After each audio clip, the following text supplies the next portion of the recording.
when you deal with the media in a way where they know you're not BSing them, and we're the first to tell our clients when a story isn't a story, which journalists really appreciate. But when reporters tell their friends about you, and when you get to know all the media and you get deep into trade magazines and you can talk about blogs that nobody else is really talking about, but still have big numbers.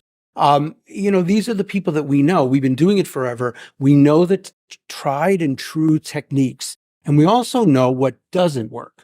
We'll be the first to say, you're not right for this particular, venue, or you're not right you may not even be right for this particular type of media. But experience is everything in the business of PR.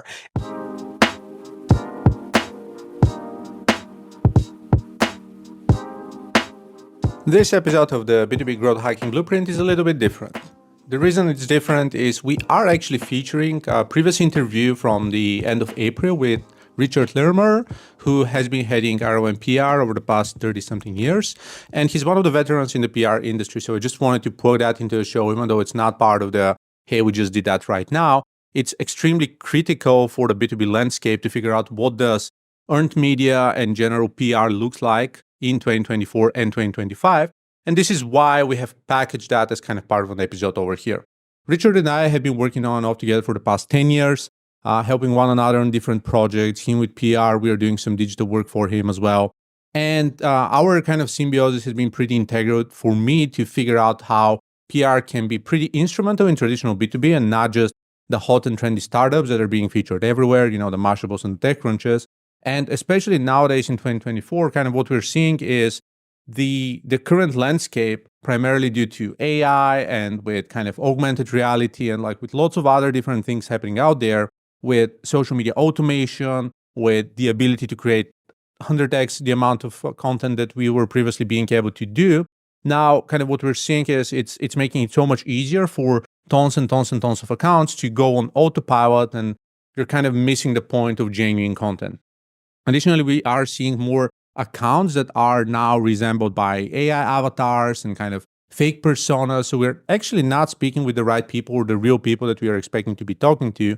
So this is kind of changing the name of the game, which is also increasing the presence and the prominence and the importance of things like events and kind of on-site meetings and one-on-ones, which were previously made more or less obsolete during the pandemic, thanks to, again, the inability to go out there, the lockdowns and everything else happening out there. So essentially what we're seeing is we switched to an era of kind of on-site and trade shows to an era that was kind of a hybrid. So we're talking about the late 90s, the early 2000s, to an era that was kind of a hybrid, 2010 to 2019, with like a mix of on-site and also digital, to an era that was fully 100% digital and remote during kind of the pandemic years of 2020 to 2022, and now kind of craving more and more real interactions and real communication with other experts and with other industry peers. So building relationships now is more important than ever, just because there's a sheer amount, again, of AI-generated content out there and social and kind of email outreach. Everything is so much easier to do. Fewer people are spending time online as a result of that, just because of all that spam coming up. And that's what makes real world and kind of established authority trust articles and resources and radio shows and interviews and podcast appearances and everything else so much more important now in 2024 and 2025 as a result of that. And that's why I'm showcasing this interview with Richard. We met at his office in Manhattan in late April 2024.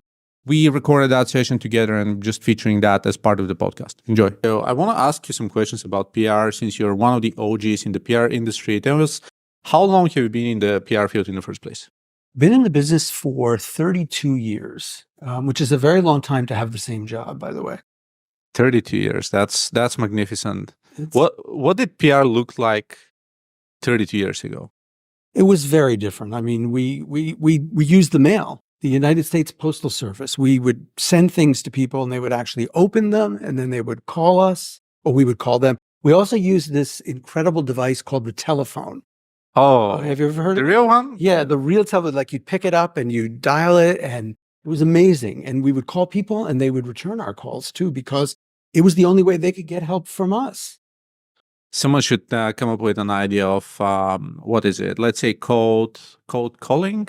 Oh, cold What do you think about calling. this? I love the idea. Listen, I call people all the time. Why not? I mean, they call me. We refer to it as phone karma, right? We're calling people who are calling people all day. So Phone karma is good. they should take it seriously. Okay, I'm really curious about the current state of PR, and particularly over the past, let's say, 4 years. So let's start with the pandemic. What did PR look like during the pandemic? Well, the pandemic started out as a way for us to train clients to be more useful. In other words, let's stop with telling people that, we've hired some new executive, and let's talk about how we can help people through this really difficult period. So, we had streaming clients, and they put together new ideas so that people could actually use their streaming services. We had other companies that were doing AI or chatbots, and they were actually putting out things that would help the average business person. And so for us, the B2B market got really big during the pandemic. And we actually, we grew a lot because people didn't want to seem as if they were out of it, and they wanted to be seen as being in it. So they would come to us and they'd say, what can we do to make ourselves more known now than ever before? So actually, the pandemic was a great period for PR because the traditional methods, not influencers, not social, but getting into newspapers and magazines, where 80% of the information emanates from, that was a big jump start for that once again during the pandemic. There's a lot of noise on social media, and it's very hard to sift through that noise. So I'm pretty sure that newspapers are one of the channels that are working very well, also TV and radio. What would you say are some of the channels that are working right now in 2024 for most businesses? Well, I think, obviously newspapers and magazines and all the digital stuff is important, but what's really important is the broadcast side of it, because now if you tape something for like Fox Atlanta, it is now being shown all over the country through the Fox archives. Fox reruns them. They need content, so we're providing content for these smaller stations. The other thing is there's a ton of online video right now that has really become viral. It's not just Yahoo Finance or Cheddar, but it's all these other places, TD Ameritrade, which I think is Schwab now, and NASDAQ, and all these other places that really do spend a lot of their money and time talking to players, talking to movers and shakers about their businesses. So I think the online video and also all kinds of broadcasts, not just, this syndication I was talking about, but also radio. Radio is an amazing thing. I mean, Sirius has done a great job promoting themselves, and the terrestrial radio still works, believe it or not, and people do pay attention. They do pay attention to radio, so we're big proponents of radio here. Yeah, some of our accounts on the web agency space, actually, they use radio heavily, particularly for political shows or kind of governmental programs, and they get the type of adoption that podcasts just don't get, right? Mm-hmm. People who listen to the radio, they don't really listen to podcasts. So if you're an audiophile, this is going to be the channel that works. So I'm definitely not surprised that radio is one of the channels that's working really well for you here. Yeah, well, the thing about podcasts is that we've been in the podcast business since 2014. And, we launched Wondery, and we launched Exactly Right Media, and we launched all these amazing companies. And what's happened is there's now a glut. There's just too many podcasts. And, everybody wants to be on Joe Rogan, but it's not actually going to help you to be on Joe Rogan. You need to be on the podcast that actually fits your business, that actually brings the people to you. And I don't think people are taking the time, particularly when it comes to something like a podcast, to really figure out what's best for them. And we do spend a lot of our time counseling to our clients not to look for these gigantic places where they're going to get lost, and think about the more niche podcast companies or networks and go with them. There are about 5 million podcasts out there. About. And give or take, yes. And the funny thing is, 99% of them have no more than 21 episodes ever released. Right. So when going out on a podcast, you essentially have two options. You either go on an up-and-coming podcast that's most likely 99 out of 100 going to die in the next 21 episodes, or you're trying to go on Joe Rogan's and everyone else's, which are going to be oversaturated. So this is very unlike a radio station that's been around for 30 years and it's probably going to be here forever, or at least over the next 20 years. And the type of trust, the type of brand credibility and affinity and adoption is so much more different. And you brought one very important point with regards to popular radio stations and TV channels and some of the more niche segments in media. So talk more about that. That's definitely interesting. So, what's happening is the TV world has become, it's so different now. It used to be, you had, a bunch of stations and you would just go on them and you would talk about your product or your service or you. And now what we're finding is that there's more specialized, obviously, more niche focused TV shows, TV programs all over the country that get huge viewership. I mean, people, the idea that anybody would say that TV is not important is ridiculous. And in terms of radio or anything else or online video, everything is specialized now. So if you can figure out a way to sort of, run your way into those specializations, you can get a lot done with TV and radio and online video that you couldn't have gotten done even so much as 3 years ago. One of the things about TV and the reason why it shouldn't be neglected is video is also becoming more prevailing with connected TV, with CTV. And CTV is getting empowered. And right now, by the way, you can also run LinkedIn remarketing ads on TV. Right. So you can actually get some traffic through a LinkedIn campaign and then retarget to a video played as an ad on your connected TV experience, which is previously unheard of. So just many of these traditional channels are getting a pretty serious comeback, especially during the 2020s, and we're going to see more and more of these being connected together. And if you're working with a new business that hasn't really leveraged PR services, maybe a recently funded startup, a nonprofit, a B2B SaaS, or a more traditional business looking into the current state of PR, and you need to build a plan for the next 3, 6, 9 months, how would you advise them to just penetrate the space, start and slowly, kind of gradually grow their services in the PR field? The most important thing for a new client or a new business for us is the differentiators, is creating a document that actually tells people the absolute differentiators of that company or product or both. And the first month has to be, creating that semblance of what it is that makes them special and unique.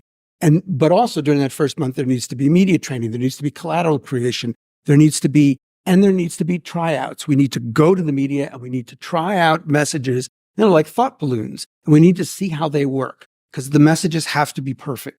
And then, our plan, and we do calendarize everything, our plan for the next few months is really going out there in the most aggressive way and creatively and making sure that these messages are seen in a focused manner by the people that they most want to read.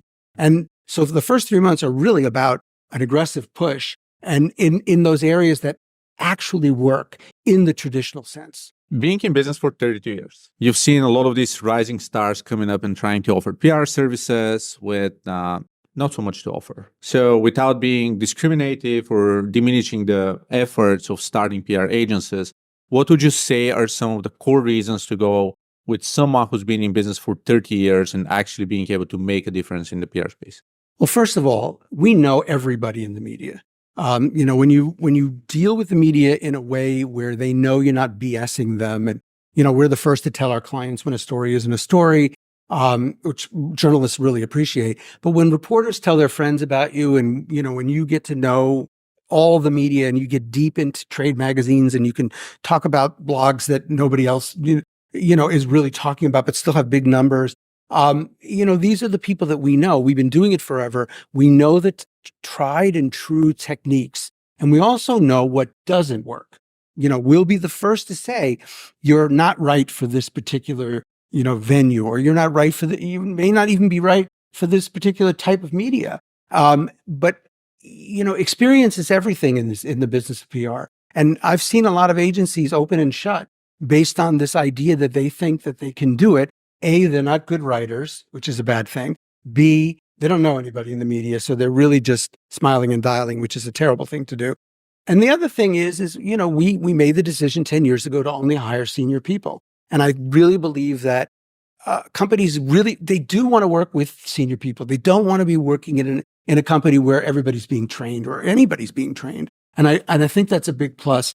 And we've learned from our mistakes. An agency that's been in business for 5 or 10 years hasn't learned from anything. They're just still trying out everything. So, good luck. But I know in the end, it's very interesting to talk about it because they do want experience. When you talk to companies, CMOs, CEOs, communications directors, they want experience. They want to know that you're a hustler, and they want to know that you're entrepreneurial, and they want to know that you know everybody. And this is how it played out with Richard. And I can agree with pretty much everything that he said. And we are seeing that across multiple areas of our business. The agency side, my consultancy, my own personal brand, lots of businesses that we work with. We run certain campaigns that are now far more successful on radio shows and podcasts just because of the sheer genuinity of everything that's happening out there compared to fabricated stories, compared to random statements on websites that may or may not be true. So that level of difference, that level of differentiation that we're seeing right now is far more different than everything that we had experienced in 2020 and 2021. When I'm talking about the rebuilding and revolutionizing and outdated playbooks, this is what I'm referring to. We are seeing that the previous statements and the previous best practices of how you go to market or how you launch and pivot product are no longer valid right now. And the reason they're no longer valid is the oversaturation of all of that ingenuine content, email blasts, the LinkedIn outreach, the visitor ID data, which I'm supporting, but is going to get abused over time. And up until there aren't any regulations, it's going to be a crowded space that any professional from a manager and a director level up is just not going to be controlling their accounts, not going to be able to browse social media, is going to opt in for paid services that are not going to render ads as well. So whenever you are selling to B2B executives and stakeholders, you will end up with something like paid Facebook accounts that are not rendering ads, or paid X accounts that are not rendering ads, or other sources of media that are not featuring any sort of sponsorships, or subscription level memberships and user groups and masterminds that are not featuring ads either. So we're definitely moving into kind of two different spaces of content-driven media that's entirely sponsorship-led, which is paid ads, sponsorships, wallpapers, like all sorts of the header bidding space as well, versus one that's almost entirely subscription-led and membership and kind of trade shows and community-led, or probably having one or two very well-known partners that are sitting behind that, but are not necessarily changing the rule of the game. One example I can provide here is we do see lots of acquisitions in the publishing space. Just the other day, we saw that SEMrush acquired Search Engine Land and a few other kind of outlets. So now you know for a fact that the top business on top of the food chain is going to be SEMrush and them and their affiliated parties. And again, we are a SEMrush agency partner, so I support that decision. But for a fact that you're going to see less of other competitive tools such as Ahrefs or Moz or Ubersuggest, but kind of how far it spans. You don't know, the full landscape of what's more or less expected or whatnot. It's similar to working with publishers that are supporting one party versus the other, right? You know what to expect in them. This is kind of the expected tone of voice. But when working with sponsorships, this is not necessarily how things are playing out, because depending on the type of sponsor, depending on kind of who comes first come, first served, or the highest bidder, the publication may start to lean towards something else. And the entire tone of voice, kind of what you're expecting, that kind of audience building is going to shift. So with earned media, what we're seeing right now, especially, and this is why we had Richard on the show here, kind of featured that meeting from Manhattan, is we are seeing that, of course, as with pretty much every other ecosystem, there are ups and downs. There are things that are moving up. There are cases where certain ecosystems and industries are less relevant. And then, everything new is a well-forgotten old, as the old saying says.